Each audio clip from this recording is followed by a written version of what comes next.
Ներկայացնում եմ 5 խոշոր նախագիծ, որոնք փոխեցին Երևանը։ 98 թվականից հետո Երևանը սկսեց փոխվել։ Կառուցվեցին նոր կամուրջներ, նոր ճանապարհներ, նոր շենքեր։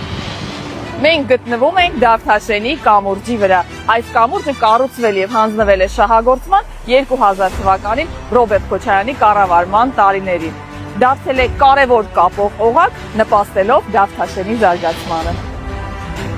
Մենք գտնվում ենք Բաղրամյան, Կասյան եւ Կոմիտաս թռիչքային ուղեանցի մոտ։ Այն կառուցվել է 2007 թվականին Ռոբերտ Քոչարյանի կառավարման տարիներին եւ հանդիսանում է շատ կարևոր հանգույց երթևեկության համար։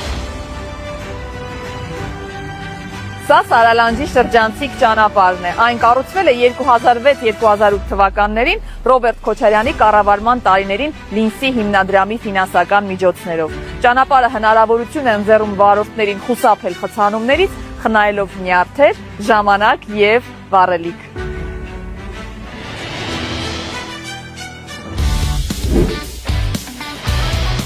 Սա Երևանի քաղաքապետարանի շենքն է։ Այն եւ նրա հարակից այգին կառուցվել են 2004 թվականին Ռոբերտ Քոչարյանի կառավարման տարիներին։ Շենքը համարվում է ժամանակակից ճարտարապետության խորհրդանիշը։ Սա Հյուսիսային պողոտան է։ Այն եւս կառուցվել է Ռոբերտ Քոչարյանի կառավարման տարիներին։ Հայաստանի անկախությունից հետո իրականացված ամենախոշոր քաղաքաշինական ծրագրերից մեկն է, որը դարձել է Երևանի ամենասիրելի զբոսանքի վայրերից մեկը։